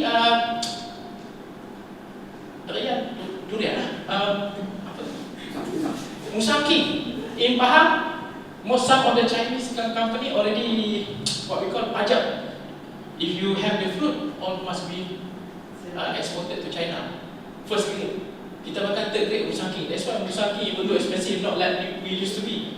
And China is already taking some of the coconut plantation in Indonesia just to sustain their needs of coconut. So maybe next time or next time we will be having problem getting santan, because we are taking a lot of coconut from Indonesia and also Filipino. Now China is booking all the coconut. We have to start planting the coconut in order to secure our national interest. If we regard the coconut as our national interest lah. Without coconut, you cannot eat rendang. That's a big headache. How can you have raya without rendang? That's why this topic, even though it's quite heavy, but it's actually very impactful to us in a way. For me, no rendang will be a trouble raya lah. Okay, this is what happened. Okay. Now we can see that this is from one of the McKinsey analysis said that some 10,000 Chinese company operating in Africa. Among these 10,000, 90% is the private-owned company. Because in China, some of the company is actually state-owned, because they are still, communism there. But 90% is actually private-driven. Okay, this is how important Chinese in Africa. They're not just coming there just to do business. They are also changing the landscape of Africa. That's why Africa has a very, very good relation with the Chinese people. I give an example why it is very imperative for a country to make friends with other country, especially in United Nations General Assembly. Now, in early 1970s, there's a vote whether we want to give the seat to China, which is the Communist China nowadays, People's Republic of China, or we want to maintain Republic of China, which is Taiwan. Okay, this vote is actually, of course, in the end, it favors China. Many countries, especially even Malaysia, I think, vote to give the seat to the People's Republic of China. But during that time, among all the African countries, many countries vote not to give the seat to People's Republic of China because they are within the sphere influence of the US, not China. But that didn't change. When China start coming in, start developing their country, regardless lah whether we want to say neo-colonialism or not, but as long as the African is happy, maybe it work. In 2007, when the United Nations want to pass a new vote to condemn North Korea mistreatment of human rights, of course North Korea within the sphere influence of China, almost 80% of the African countries vote against that, meaning they are following the Chinese sphere of influence. That is why people say this is actually a preamble for China to get support from the other world, because regardless whether you are a rich country or small country, big country, in United Nations, one country equal to one vote. Satu negara, satu vote. Walaupun negara kita nak pergi pun tak tahu. Vanuatu, for example, Papua, those kind of country kan, satu vote. That is how powerful if you can reach your sphere influence. That's what Malaysia try to do under the MTCP, Malaysian Technical Cooperation Program. We go to the third world, we take all their diplomats, we take in Malaysia, we take them shopping. So one day, if these people becoming, the state leader, they will look back and say, oh, Malaysia is very good. That is how we project our sphere of influence. This happened during the Dr. Mahathir era lah. But I think completely dismantled under the Pak Lah. One of the things why Dr. Mahathir was very angry. So we are, as a leader of the third world, and then we don't do anything. Right? Okay, let's get back to this. Should Malaysia be concerned? As I said, if we cannot get enough coconut, I think we should be concerned. Because that impact our daily life. Not in terms of geopolitical kind of thing, but it happened. It happened. Now, China exert their claim on South China Sea. Now, some people predict within 10 years, we will go to war. Not we lah. Maybe the other world, especially America, will go to war in South China Sea. Why? Because South China Sea, if you learn about sea, if you learn about how territorial work at sea, you have to look at United Nations Convention Law of Sea, UNCLOS, either UNCLOS 1 or UNCLOS 2. Meaning from our pantai, there's a few nautical miles will be considered our territory, and then the so-called special economic zone. Meaning if we have gas, oil, it belong to the country lah. But during the EEZ or special economic zone, SEZ, there must be the so-called freedom of navigation. Okay, meaning international ship line. But what happened when China, okay, they use their historical claim. Okay, this is one way to claim your sovereignty or whatever lah. You remember last time we are fighting with Indonesia against Sipadan Island. We say Sipadan Island Malaysia punya. Indonesia say no, Sipadan Island kami punya. So, do you know what make us win against their claim? Is the turtle. What's the name of the turtle? Penyu. What's so significant about the penyu? Because one of the claim that you can put forward to the court to say that you are entitled to this land is the so-called practice of sovereignty. If you want to go and watch the turtle, if you want to go and study the turtle, you will file a form. That form must be filed to Malaysian government. So Malaysian government is exercising the sovereignty of that. Like Indonesia has no form. You don't go and say, Indonesia, I want to watch the turtle. That is how the turtle sit Pulau Sipadan. Because we have been practicing the sovereignty over that land. That is a very good argument. Indonesia cannot bring anything else lah. Maybe they claim a historical whatever, but the court ruled to us lah. Okay, now you manage to see the line. Oh, tak nampak. The red line is the territorial claim that China claimed. This is called the 9-9. Okay, I think in 1945, during the formation of the Republic of China, Taiwan nowadays, they claim, according to historical record, these are their territories, which encompassing the so-called Spratly Island, contested by Malaysia, by Brunei, by Filipino, by Vietnam, and by China. This is a very hot zone. Recently, I think a few months, there's a Navy ship, United States Navy ship, and also China Navy ship, they play cat and mouse together because China want every ship must declare their intention to navigate this water. Meaning they are exercising their right lah. If you go to international water, who you want to claim? You just go je lah. Tapi bila you masuk this area, China will hear your ship and say, please identify yourself or please go away. If you don't abide to that, maybe they will fire at you. That is the problem that happening in South China Sea. Not just that. Okay, China already have a strong footing. This is one of the biggest island. Long time ago, there's no island. This is man-made island. If you go to South China Sea, especially the Spratly, there's only Terumbu Karang Reef, and if the tide is up, there's no land. Maybe you can just stand water somehow like this above your waist. If you're not getting eaten by the shark, then you can claim the land. China is building the entire facility, and this is a military facility. This is what concerns the world. When you go to some international water, you build your island, you claim your sovereignty, you're exercising your military might there, meaning there's no freedom of navigation in South China Sea, which makes a major problem. Why this South China Sea is the main trade route from Europe to Asia. If you fail to secure Selat Melaka, for example, you will have to go this way, taking longer lah. If something happen to what you call Selat Sunda, you have to go to Selat Lombok. If something happen here, you have to go all the way, circling the Australia. It will take longer, and this will cause an economic impact. If you can imagine, if a war broke out here, Malaysia is finished. Nothing can come to Malaysia because it's a hot area. Okay, it will impact us. That is, a conflict in South China Sea will not just impact us, it will impact the world. because 1/3 of the trade will flow through this area. Okay, see, from the so-called the genuine, good-hearted obor or BRI, you can see now the Chinese is actually dominating the world, parts and by parts and by parts. Okay, these are another theory, right? Now, in order for you to be a superpower, you have to have a power projection, not just local, not just regional, but also global. If you're master of the South China Sea already, you have to master the Indian Ocean. China must have access to Indian Ocean in order to secure their interest. Where's the Chinese interest? Africa.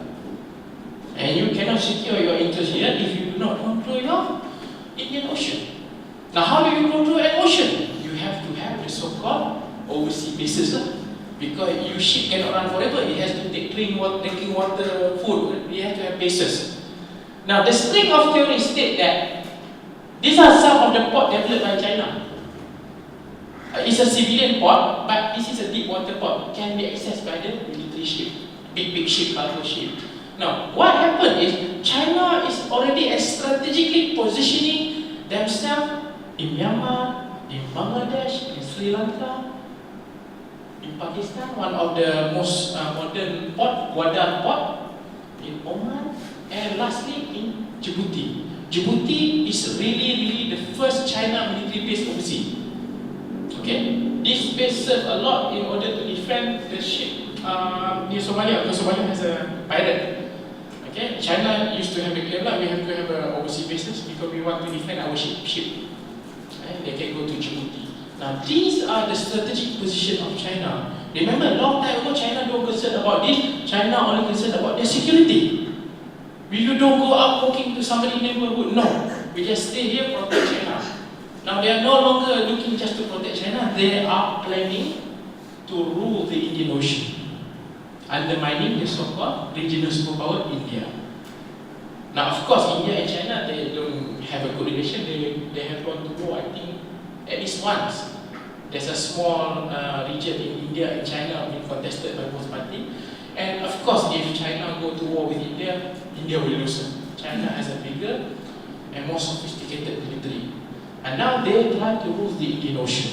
This is all part of the so-called One Belt, One Road initiative. You can see, of course, they come and provide us with the development. You get new port, you get new trade partner, you get everything. But above all, you are giving some part of your footing to the Chinese interests.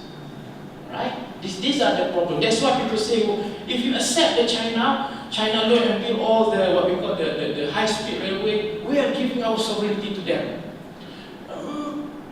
Part of it is yes, but another part, in the economic part, we throw away a good deal.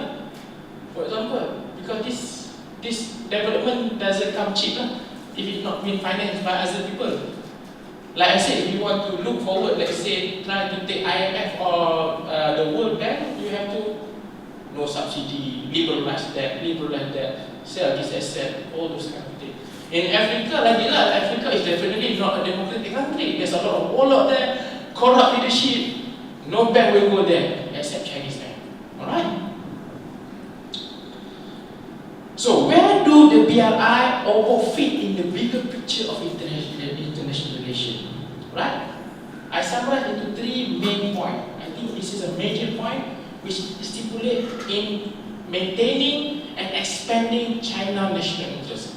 Number 1, dominating global trade routes. This is the most important thing. If you control the sea, you control the economy.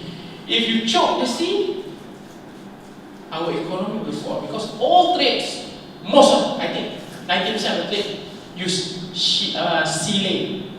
Okay? Regardless whatever you want to buy from Europe, it has to come by the sea. Okay?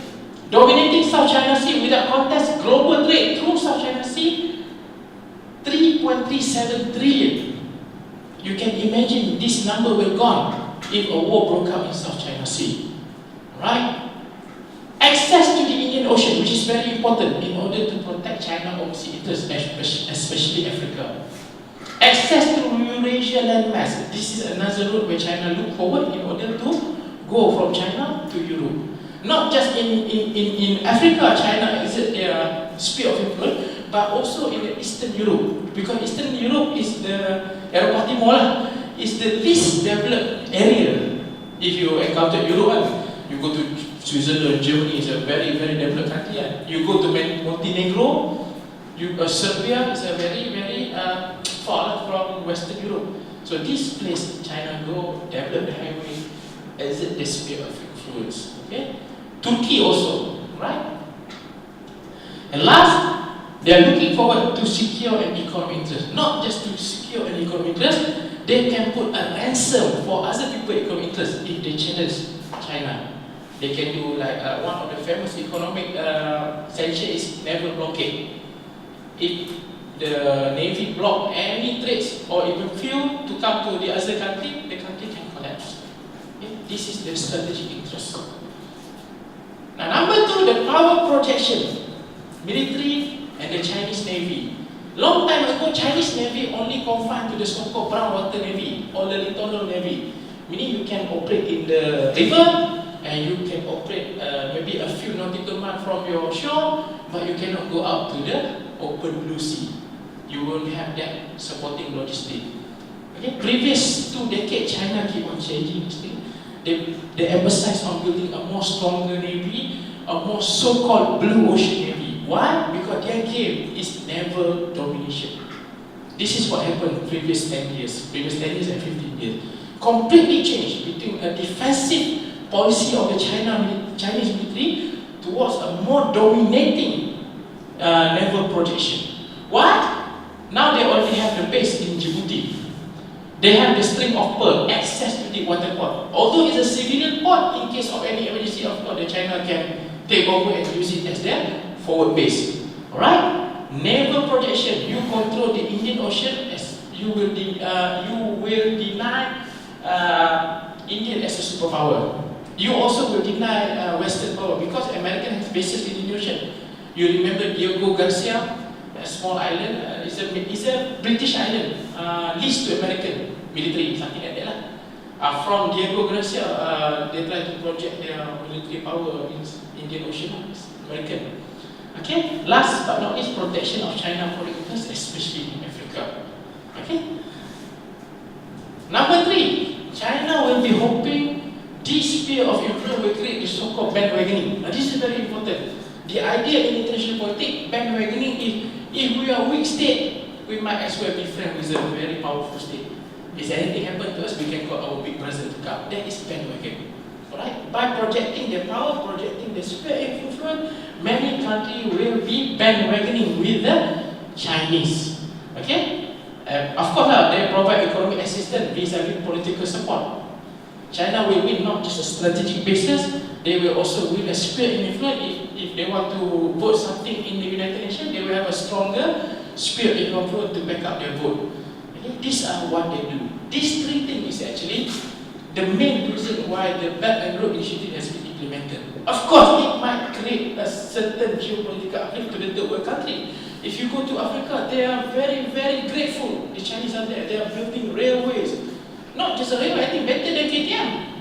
Ada pramugari apa semua, especially Ethiopia, Mombasa railway, something. It's a very modern railway. It's not high speed lah, but it's a very quite a good infrastructure. They are building dam in some country, building a lot of what we call agriculture sector.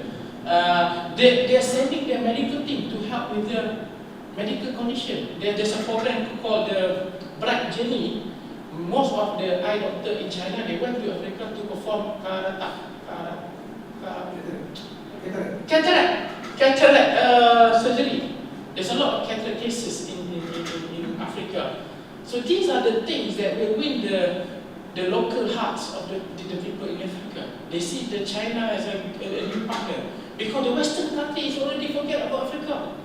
There's a joke my Tok Guru used to tell. A few African people go and see God. God! Okay, what do you want? Can we African people be a developed country out of poverty?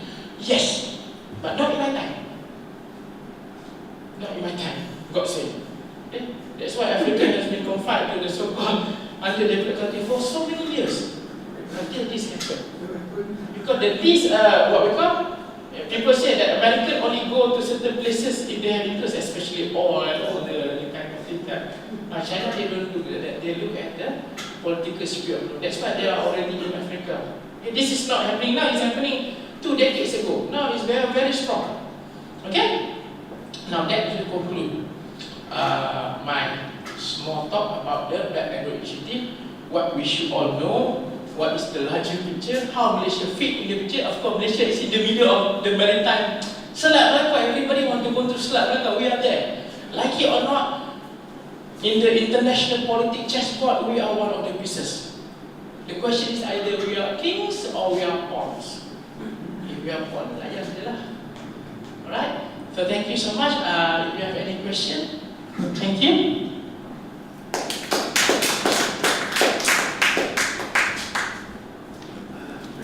Presentation.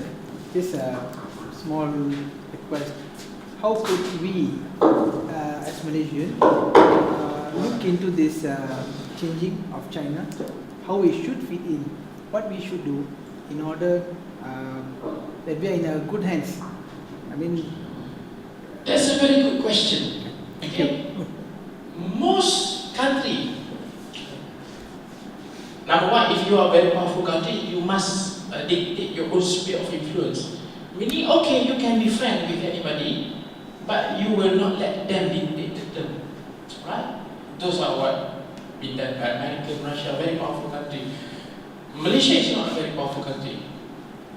We don't have the characteristic to be not even a regional superpower. We don't have population. Indonesia is bigger. Indonesia have 10 times Malaysian population. If you want to go to war with Indonesia, jenuh lah. Mati semua orang, baru satu orang Indonesia kita mati tidak penuh. Because 10 to 1 ratio. Alright? Now, when you're saying that what we should do, most countries, like I say, a weak country will bandwagon. They will say, wow, China is very good, good. But Indonesia we have issues. Because we still have the so-called race sentiment. That's why during the election, when they want to condemn government support to the China government in order to build the high-speed railway, they stated that we are selling the country to the Chinese. We are following all those political sentiments. Even though it's a small picture out of a larger picture. Okay? The best thing that we can do is to play along. I think we have a good relation with China. Even though when we lost the MH370, there's a lot of Chinese in the, I'm not so sure what happened actually. Some people say conspiracy, whatever. It's still open for debate. But we have a very good relation with China. We do contest in the so-called Spratly Island, but not in an aggressive manner, because we don't have any power projection there. We have a few islands and a few installations. Okay. In future, we have to play a steady game, because we are still used to the policy of non-aligned, meaning we try to be neutral in everything. Because last time either you are with the Eastern Bloc, Soviet Union, or you are with American, and the third bloc is the non-aligned movement. Now, we still uphold to that policy. Meaning, if we want to condemn Chinese on the certain extent, maybe we condemn it, but not in terms of a very aggressive. Because we are Chinese, the China is closer to us nowadays, since they already have footing in their Spratly Island. Anytime they can strike Sabah. Sabah is the closest to the Spratly Island. Okay? The question is, if the war broke out in South China Sea, whose side are we going to be? We know Singapore will definitely be on the American side, making Singapore is the closest target. Of course, the Singapore, they have an airbase, US can use the airbase, it will be neutralized first in the event of war. That is the standard protocol. Now, if we align with the United States of America, of course, we are also in the target. That's the protocol. Hopefully, there's no war, maybe not in my time. But they say within a decade. Because if America doesn't make a move now, China will keep going stronger. They already have a footing in South Asia, and nobody can challenge them. Philippines, very weak. Vietnam is not that good. Just one more question. Okay. This is what we observe from the development. Especially when you look at the projects that are coming into Malaysia, they bring in their own Chinese people. They don't even hire a local Chinese. they want to make sure it's completely, purely Yes. Chinese from China. Yes. Mainland, even the Maggi mee, Yes. for instance, they want to bring it from there. So I just don't know how is we look at it. Is it a colonization? Or Yes. is it how you look at it? Okay. Just There's a multiple approach on that. Okay. If you look on our side, of course, if you call it this so-called foreign direct investment, pelaburan terus asing, it has to be beneficial in terms of the local. Meaning outside country you bring money and we work for that lah. You nak cangkui ke, you nak do ikat bata apa, we provide the labor lah. But what happened now? Why Chinese? Even in Africa, most they're using this their own people. It's like I say, in China they are already past the so-called developing. They have to go out, even for their labor. They have to go. These people don't just go out. Sometimes they go out and stay in the country for 5 years, 10 years. For example, they are local entrepreneur, especially in farming, in Tanzania, in Nairobi. They are staying there. They can even speak local language. Of course, they provide certain labor force for the locals, but the idea is, that's why people say sometimes this is a form of so-called neo-colonialism. Okay? One is China take your land and build the infrastructure. Of course, you can use the infrastructure, but the interest of the infrastructure belong to China.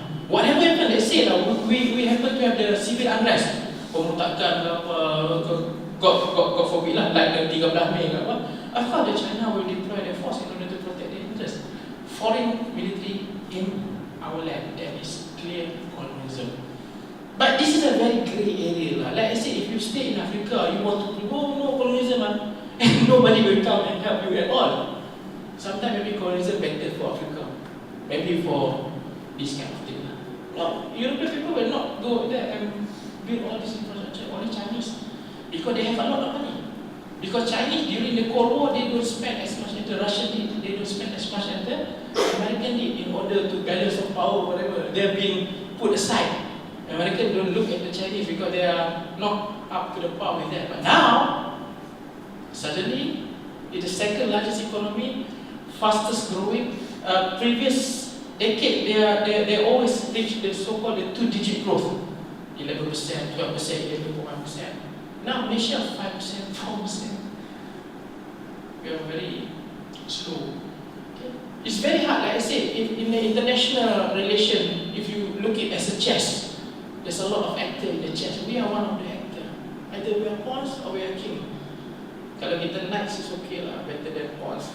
Not even up to the king. That's the so-called percaturan antara masa. Very difficult for especially a weak country because that is what hegemony is. I don't think Dr. Mazin can say, let's build up our military. We don't have money for that. If we have money, we don't have population for that. Chinese has a 1.5 million standing army. Standing army, kita ada 80,000. Tak termasuk Captain Azhar apa semua tu. Itu kalau full mobilization. We don't have the population, not even against Indonesia. And also Indonesia also cannot even go against us because they also not that strong. They do have population, but they don't have the power population. It's very difficult. Like you say, what should we do? That's why if you pick a minister, you takbir party is very easy thing, but if you want to takbir negara, especially in international, it's very difficult. That's why people like us, academic, should advise the alternative. That's why they used to be pro-Chinese, pro-Western, pro-European. To a certain extent, maybe we have to pro-somebody lah. But definitely not American lah. American will not interest, especially in Malaysia. Maybe up to the Selat Melaka only. Alright, Dr. Ragu, I hope I answered your question. So, currently when you talk about power, you talk about, you base your conclusion on numbers. Numbers. Kalau numbers, memang betul lah China ribu kan, Indonesia berapa compared to Indonesia, but isn't there another way of looking at it? I mean, it doesn't have to be about numbers, isn't it? For example, in Israel, people, they are, in terms of numbers, they're very small, but they dominate the world. Yes. Because talking about Israel, they don't have what we have. We don't have what they have. They have a good proxy. And you're talking about Israel, you have to talk about the Israel sympathizer, Jewish organization, all beyond Tel Aviv. That is the tribe of Israel. I don't think they have a strong economy like China, but they have a strong, based on my study, especially strategy, let's say, management. For example, if you are Egyptian, you go to war with Israel, you have one plane, it takes us 4 hours to prep the plane, and then go fight, half an hour, come back, 4 hours to prep again. Meaning in 8 hours you can land 2 sorties, 2 kali penerbangan. Israel can do that in 45 minutes. Let's say we have 100 planes in Egypt, only 10 planes in Israel. That 10 plane can at least do what, 40 to 80 sorties a day compared to Egyptian, because of the so-called, number one, of course they have the technology. Second, they're quite good in management. I think that's why they beat.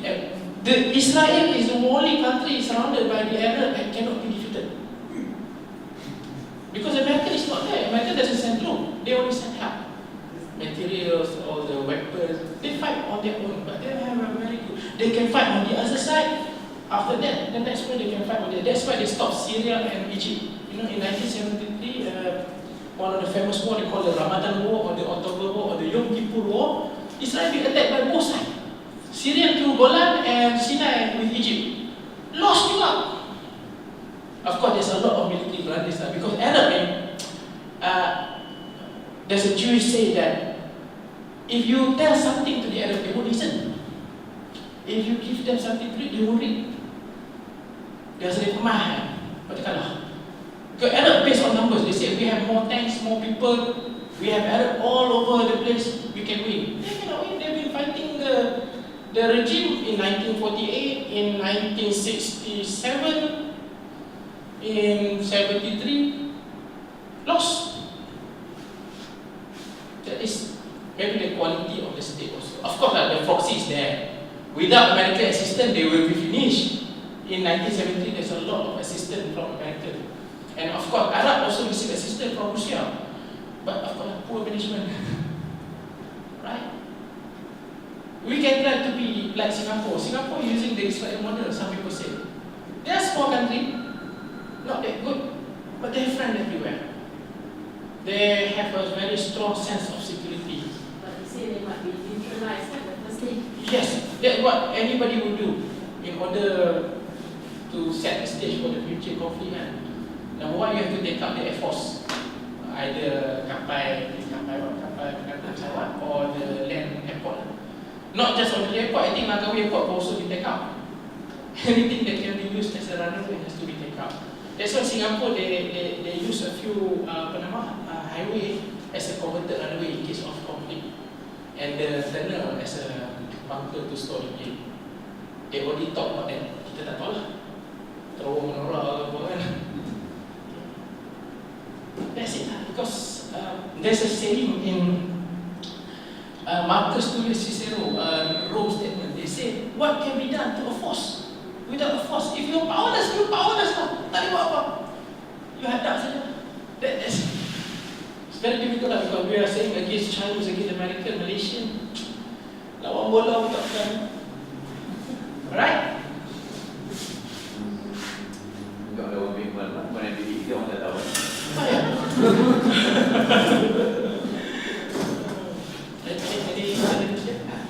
Then what would be interesting, perhaps, a few months' time, we give another talk. We do electronics here, right? For the past 15 years since we first started, everything that we do is becoming more and more Chinese. The components that we use to order used to come from everywhere else except China, right? Now everything is Chinese. We have a program in microelectronics. We teach students to do IC design, which we realize now is not really necessary because most of IC is now designed in China by Chinese. So the way we approach, the way we teach our engineers, I think has to be different. Things are no longer the same as what it was when we first started. Okay? So I think somebody has to look into this, projecting ourselves, like 5-10 years down the road. Now, amazing thing about how China catch up with the rest of the world. During the Independence Day, China is the founding father of China, Mao Zedong. Mao Zedong said to the Chinese, apa hebatnya orang China? You cannot even put potato in space. So they start their rocket program, now they are putting people in space already. Not to say that they want to put people in space, that doesn't make economic sense. But the technology they invest in building a rocket to the space is the same technology they use to build the missile. And China used a lot of what we call reverse engineering. We don't have time to catch up with research, fundamental research. You want to go to space, you have to carbon copy the shuttle lah. Take all this blueprint, whatever. Even the Chinese so-called cyber attack, sometimes they say they take a lot of other sensitive document. Now Chinese is operating a stealth fighter, kapal terbang yang tidak boleh detect oleh radar. Long time ago, this is only American. America started with F-170 and then F-22, F-35. Suddenly, we got all this development milestone. Oh, China developed one. How do they get it? Some people say industrial espionage. They have. They do a lot of research. That's why if you want to start your own car, nak jenama katakan nanti nak buat Range Rover, nak buat nama Zuraida Rover, you can go to China. They make a carbon copy that you can sell that. Because of course there's no gentleman in that, but it worked for the Chinese. Less than 20 years, they are actually not in terms of numbers, but in terms of technology. Even though unproven lah, some people claim that Chinese nampak yang kemah yang terbaik, nampak you drove 400 km broke down. Like the cherry Easter MPV, very cheap, 3 months dia put out. But kita beli Azora kan. Reliability is still an issue lah. We do not know whether their military is also that reliable as a Russian and American, because all their reverse engineering. Once you reverse engineer, you don't have the principal knowledge in that. I'm not so sure lah how this is going to work. It takes time to see. Maybe like Prof. Ali said, like, we are trying to beat the West by walking in the same path. We will be left because they will stand still. Like they have cars in early 90s, 100 for example. We have Proton Saga in early 1980. America like keep moving forward. They don't talk about car. They want to go to Mars. Kita mau hantar Syekh Muzaffar, and then the program die out. No follow up. That's why I said in order to be a superpower, we have a lot economically. If we don't have that, then it cannot be supported. Boleh lah, sorok orang mantap, but it doesn't benefit the country. We want to trigger the so-called interest in space exploration, but we don't have the money. The best way to build a space center is in Perlis, near the equator. I told Kyrie Jamaludin last time, Kyrie pun dah kalah. I put them where we are being perhaps. Malaysia is a good place to launch space shuttle because we are close to the equator. In America, Florida, Cape Canaveral. In Russia, Cosmodrome, Baikonur, all closest to the equator to launch, because closest to the equator is the fastest Earth spin, so you can throw the ship quite faster. You don't go and launch in South Africa, or in Antarctica. That will be slow. It take a lot of energy. Wow. That's the problem. That's why, if you remember Sukarno, they promote Indonesia Raya, including Malaysia, just to secure the entire land under one state. But we've been fragmented. Nationalists. In the end, kita tak nampak. This is what happened to Turkey Ottoman. Turkey has been fragmented by the idea of Asabiya nationalism, Arab nationalism, everything. That's Turkey sikit, Arab sikit. This is what been done by the Western, according to some people lah. Maybe it's true, maybe it's not true. Alright, thank you very much. Hopefully it's on the YouTube. Assalamualaikum.